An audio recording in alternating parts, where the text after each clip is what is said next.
Capítulo 3. Marco para analizar el asunto. Me fascina visitar Monument Valley, cerca de donde convergen los estados de Arizona, Utah, Colorado y Nuevo México. Sobre la superficie del desierto se levanta una serie de monolitos que alcanzan gran altitud. Aunque inspiren gran asombro, uno debe tener mucho cuidado al encaramarse en uno de esos pináculos, porque, a diferencia de un acantilado, uno puede precipitarse por cualquier costado. Los escaladores experimentados saben que no deben retroceder porque corren el peligro de caer de cabeza. La búsqueda de la verdad es algo semejante. Una vez, en una cena, el finado Francis Schaeffer, mi mentor, me hizo ver que la mayoría de la gente contempla la verdad como un punto de referencia en una línea. Si uno está a un lado, está en lo correcto. Si está el otro, está equivocado. Pero la Biblia presenta la verdad como un equilibrio entre errores. Por ejemplo, la verdad del Dios Trino en las Escrituras se sitúa entre el politeísmo, muchos dioses, y el ateísmo, ningún Dios. La verdad, equilibrio en tres errores. Incorrecto, correcto, incorrecto. La verdad es el centro radical. Schaeffer dijo que la verdad es como el artefacto móvil, bien equilibrado de un niño. Cuando todas las piezas están en su sitio, el móvil funciona bien. Pero si se desmonta una sola pieza, aunque sea un móvil de 12 piezas, el artefacto se desequilibra y deja de funcionar. El péndulo. Muy a menudo, cuando se consideran asuntos relacionados con la mujer, el péndulo de las opiniones oscila de un extremo a otro y se desvía del centro. Como reacción al extremo del sexismo, que declara que la mujer es intrínsecamente inferior al hombre, el feminismo radical se desvía al otro extremo y manifiesta que los hombres y las mujeres son iguales. Ambas ideologías pasan por alto el centro radical, que sostiene que los hombres y las mujeres son iguales en el ser y diferentes en la función. Esta postura de equilibrio se suele denominar complementariedad. La fe trinitaria postula que Dios es uno en tres personas, una individualidad en comunidad. No es de extrañar que este modelo se dé en hombres y mujeres, que son juntamente imagen de Dios, imago Dei. Como cristianos, no debemos permitir que la cultura actual nos arrastre al sexismo o al feminismo radical. Debemos librar la batalla desde y por el punto medio de la fe trinitaria. Schaeffer asegura que este es un desafío perenne para la Iglesia.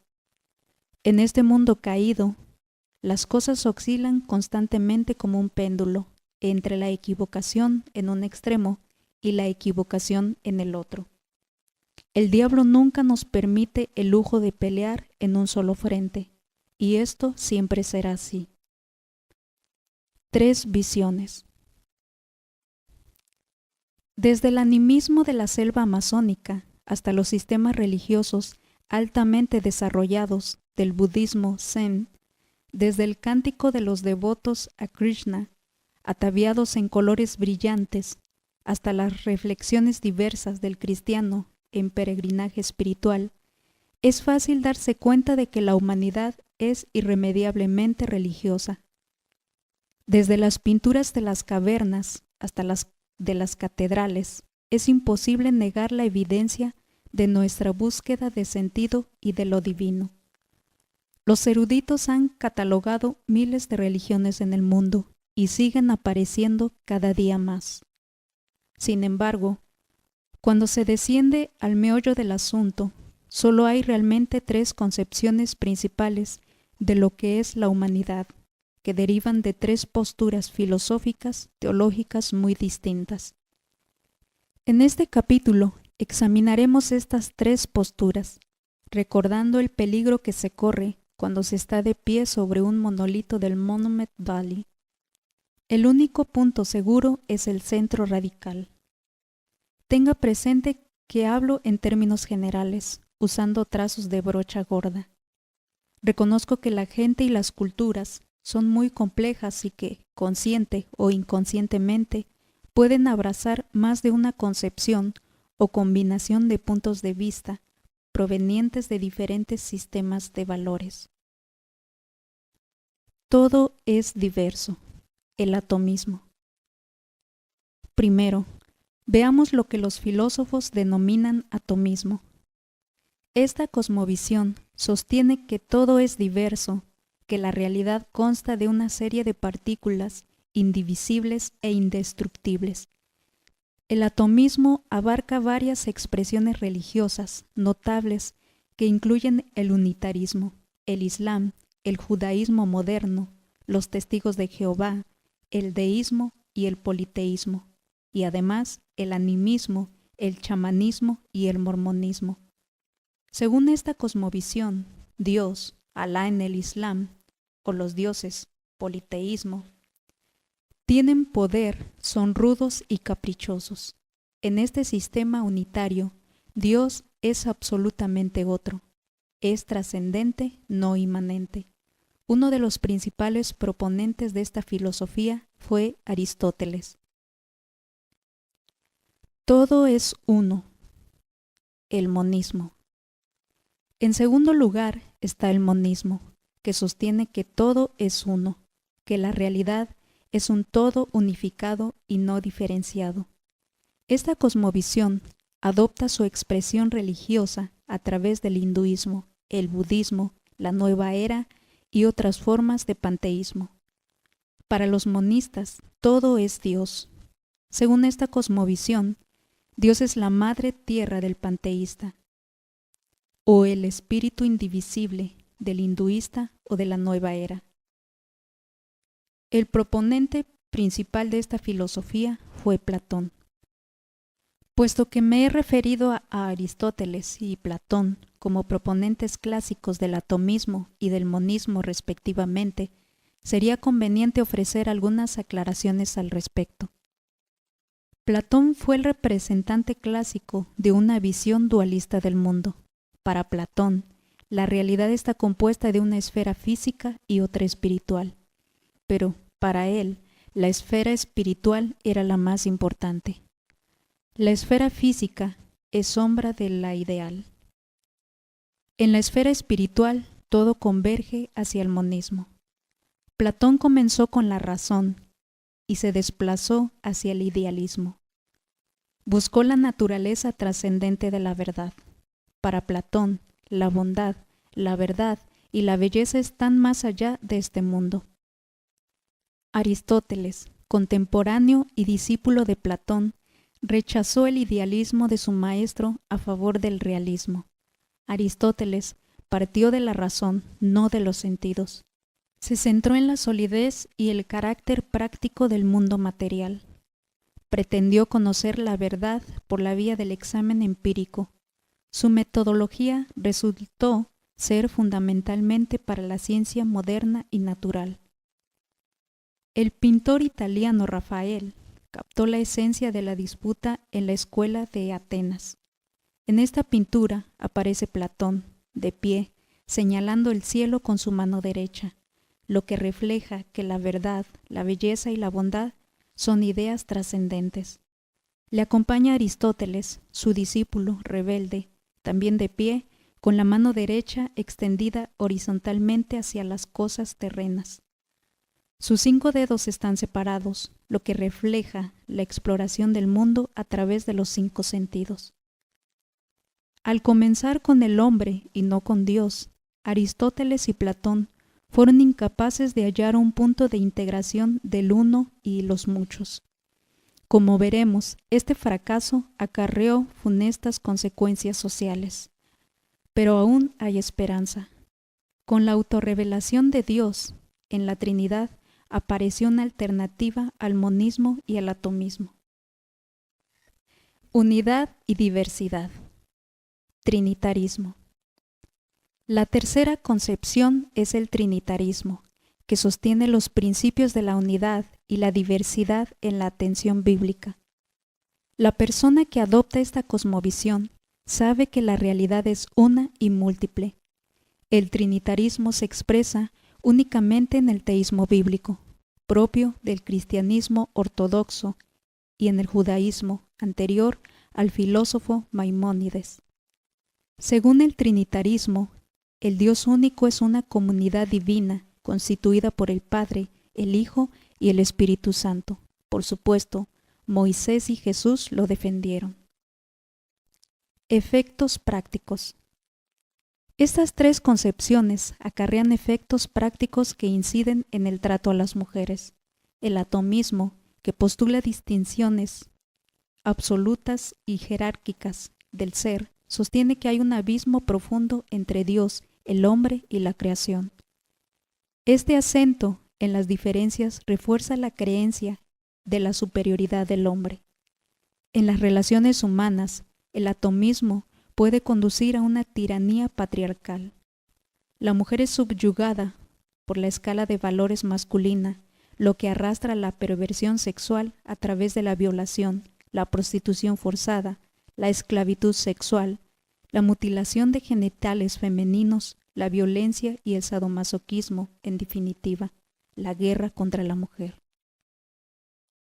El monismo, que no reconoce distinciones decisivas en el ser, postula que Dios, el hombre y la creación son uno. Este acento en la igualdad conduce a la creencia de que el hombre y la mujer son fundamentalmente lo mismo. En las relaciones humanas, el monismo no produce jerarquía entre hombre y mujer, porque no hay diferencias que importen. El monismo, cuando se vive congruentemente, engendra el feminismo radical, según el cual la naturaleza de la mujer se disipa en un conjunto de valores andróginos. En este sistema de sexualidad o intercambiabilidad sexual, a menudo se pervierte el sexo, lo que da paso a la homosexualidad, el lesbianismo, la bisexualidad y la transexualidad. El trinitarismo reconoce que, aunque no hay distinción en el ser, sí hay distinción jerárquica de funciones. El Padre tiene autoridad sobre el Hijo, y el Padre y el Hijo tienen autoridad sobre el Espíritu Santo. En el mundo moderno, autoridad es una palabra tabú. Más adelante examinaremos este asunto con más detalle. En cuanto a las relaciones humanas, los hombres y las mujeres han sido diseñados singularmente para cumplir distintos fines, pero el varón y la mujer tienen igual valor como imago Dei. En la práctica, esto lleva a la complementariedad, según el modelo de la imagen bíblica de Cristo y su esposa. Por lo que respecta a la creación, Dios es al mismo tiempo trascendente e inmanente. En cuanto a la naturaleza infinita de Dios, hay un abismo entre Dios, el hombre y la creación. El hombre es una criatura bajo la autoridad de Dios. En lo tocante a la naturaleza personal de Dios, la brecha se abre entre el hombre y la creación. El ser humano es imago Dei y administra la creación como representante de Dios. El varón y la mujer han de ejercer dominio sobre la creación. En las relaciones humanas, el liderazgo de servicio es la norma paradójica. Cristianos acomodaticios. Al afrontar estas tres opciones, muchos cristianos suelen añadir sus propios elementos culturales a las enseñanzas bíblicas, en vez de esforzarse por mantener el equilibrio radical de las Escrituras. El no criticar la propia cultura es, por supuesto, natural, pero el apóstol Pablo nos llama a no conformarnos con este mundo. Romanos 12:2. Hay dos enfoques acomodaticios principales. Cuando los cristianos se relacionan con una sociedad sexista, algunas veces acaban siendo condescendientes con el chauvinismo. En este caso, la creencia en la diversidad supera la unidad. Otros cristianos desean condescendientemente resistir el sexismo, abrazando su opuesto, el feminismo radical. De este modo, el feminismo es atenuado por las escrituras y se llega al igualitarismo que defienden algunos evangélicos. En este caso, la creencia en la unidad supera la diversidad. La defunción de la mujer. Debido a sus cosmovisiones erróneas, los varones menosprecian a las mujeres lo suficiente como para hacerles la guerra. Las mujeres que sufren esta falta de respeto y abusos aborrecen su naturaleza femenina hasta el tal punto que desean ser como los hombres. Esta es una mala noticia para las mujeres, porque con frecuencia tienen dificultades para competir con los hombres en aspectos que valoran las culturas sexistas. Un sentido de superioridad masculina impregna estas sociedades porque los hombres son, por lo general, físicamente más fuertes y más agresivos que las mujeres. Cuando esta mentalidad guerrera se troca en virtud, las mujeres se convierten en ciudadanas de segunda categoría. En su libro Letters to Young Ladies, Lydia Sigourney, una de las primeras feministas, dijo en 1833 que en estas culturas solo se aprecia a la mujer cuando actúa como hombre. Mas aunque la fuerza bruta del guerrero se considera divina, la mujer solo es apreciada cuando se acerca a naturalezas más duras. De igual manera, Ivy George del Gordon College escribe: cuando la labor cuidadora de las mujeres se torna invisible a causa de dispositivos y estructuras sociales, se inicia una especie de proceso de feminicidio social. Esta es la triste historia de muchas culturas. Presumen que solo el varón es divino, pero la Biblia mantiene en este mundo el equilibrio enraizado en la Trinidad, entre la unidad y la diversidad, para proclamar que la mujer es semejante a Dios, fue creada imago Dei. Lamentablemente, dado que el sexismo comienza con la diversidad absoluta y el feminismo con la unidad absoluta, ninguna de las dos posturas aciertan a distinguir entre el ser y la función de la humanidad. El sexismo no alcanza a distinguir la igualdad entre el hombre y la mujer y el valor intrínseco que hace a la mujer ser mujer. Del mismo modo, el feminismo falla al equiparar la igualdad del ser con la identidad. Esto exige que la mujer deje de existir como mujer y se convierta en hombre. A pesar de sus diferencias obvias, ambos extremos del espectro se despliegan contra un telón de fondo de culturas que valoran principalmente lo masculino, de modo que, por un lado, la mujer es aplastada y por el otro desaparece. Pero en la fe trinitaria, verdadero central radical, hay armonía en la divinidad, la cual reconoce la unidad y la diversidad. Las tres personas son iguales en el ser, pero distintas en su función. Los seres humanos, hechos a imagen de Dios como varón y mujer, también son iguales en el ser, pero diferentes en su función. Las familias cristianas deben vivir la fe trinitaria que profesan, tratando a las mujeres como coherederas de la bendición de Dios, juntamente con los varones, honrando las virtudes que Dios ha concedido al varón y a la mujer. Por supuesto, los cristianos no son automáticamente inmunes al veneno cultural del sexismo y del feminismo. Usted puede ser cristiano y afirmar que el hombre y la mujer han sido creados imago Dei, y aún así asumir que el varón es teóricamente superior. Pero el telón de fondo del escenario en que vivimos no debe privilegiar los derechos masculinos ni los femeninos. Debe reconocer que todos, hombres o mujeres, hemos sido creados imago Dei. Ser mujer es bueno y ser varón también lo es. La diversidad del varón y de la mujer constituye la imago Dei. Las virtudes a prueba. En las culturas complementarias se honran las virtudes de la mujer. En las culturas sexistas, estas virtudes se desprecian Y en las culturas feministas, estas mismas virtudes se tornan vicios. Echemos un vistazo. Las culturas complementarias celebran las diferencias explícitas de las virtudes del hombre y de la mujer. Hombre, más fuerte, racional, caza el ciervo, deambula, protege.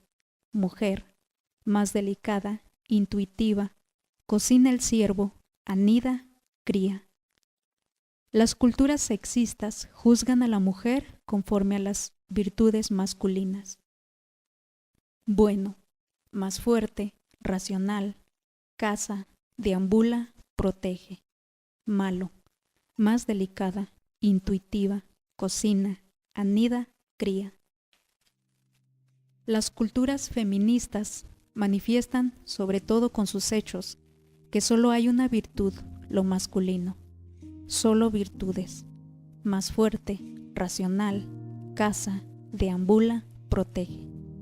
En el próximo capítulo exploraremos el desarrollo de unos valores que no surgieron de la nada, más bien son consecuencia lógica de las cosmovisiones que los generan. Pero, para la mayoría de la gente, una cosmovisión no es un conjunto de propuestas aisladas, se comunica de forma narrativa. Examinaremos la poderosa y a menudo inconsciente influencia de la narración tocante a la perspectiva y el trato que se da a la mujer.